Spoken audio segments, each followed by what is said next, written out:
Taga saan po si Julius? Ilocos Norte po. Batangas. From Santiago City, Isabela. Taga Masbate po. Calapan Oriental, Mindoro.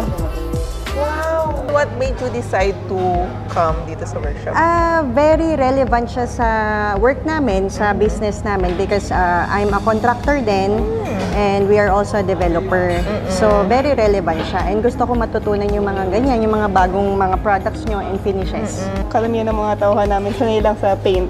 Yes, yung ordinary lang, no? So, gusto ko ma-experience nga yung other types of finishes and textures. Nakita ko nga ito sa Facebook, no? Kaya I'm very interested dahil siyempre yung new product that can be applied to new construction setup, no? Lalo na sa mga naghahanap ng mga bagong finishes.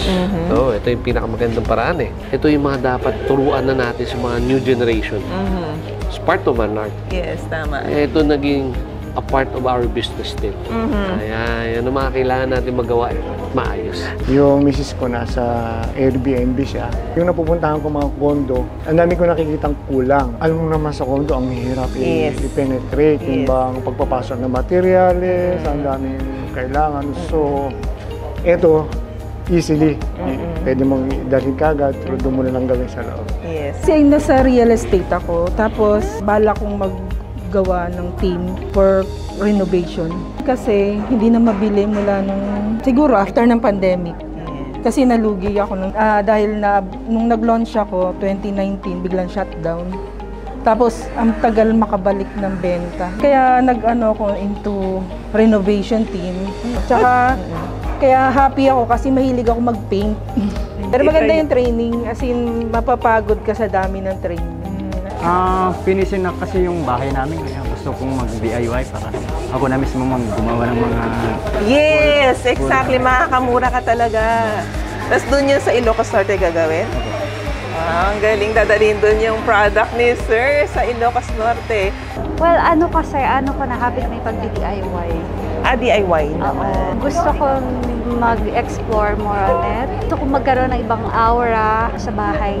Nung nakita ko to, wow, daming options dito. So, why not to try? Yes. Yun. So, I invite also my brother to join me. So, para may tag team. Challenge ako na sumali dito kasi parang gusto kong maragdagan pa yung mga skill. May mga bago kasing materials ngayon na mas maganda pa. Sa mga finishes, sir, na nagawa nila, ano po yung napupusuan nila dun? Almost lahat eh. Lahat. Especially itong stamp concrete. Yung mga nauuso ngayon yung micro-cement. So, parang madaming clients yung nag-request ng micro-cement. Oo. So, at least, kahit di man ako yung mag-apply, kahit yung mga workers, at least alam ko din kung paano siya ina-apply properly. Oo, tama. Siyempre, hindi mawawala yung Venetian. Madalas din siya talaga i-request ng mga client. Actually, saya din niya gawin.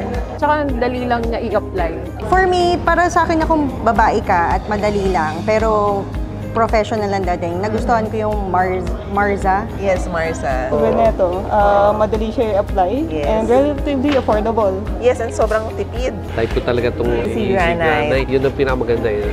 Wala ka ng ibang equipment needed. You just use a trowel. Kaya ito yung mga sinasabing hindi mo kailangan maging artist eh. Automatic, pag lumabas, it's an art. Yes, exactly. True. For me, lahat siya magagamit ko. And isa pa, napaka-easy lang pala. Na kahit ako, kaya ko. Dami mong pwedeng gawin. Oo, marami talaga. Pwede mo ma-explore yung kung malaga na yung imagination mo. Exactly. And lalo na sa mga artists like Madam. Feeling artist. Did we meet your expectation po? Super saya. Saya. Yung sulit yung Saturday morning. Yay! Of course, sobra. 1,001%. Wow! 1,000! Yes po, sulit na sulit at madami nga tayong na-try na different finishes. Ngayon nga, medyo pagod na nga ata lahat. Dahil ang daming ginagawa. Ang dami, oo. Yeah, sobra. Kung ano yung nakita ko sa Facebook na workshop, ganun din yung sa in-person. So, super na-enjoy ko. Guys, I want to invite everyone to join GT Stoneworks Workshop. If you wanna see Miss Angel Jam din, in person, ayos. Very din siya dito. Supportive. And the workshop, it's not just, nakaka-enjoy siya, pero very therapeutic na rin at the same time. And saka, very informative and innovative. I thank you.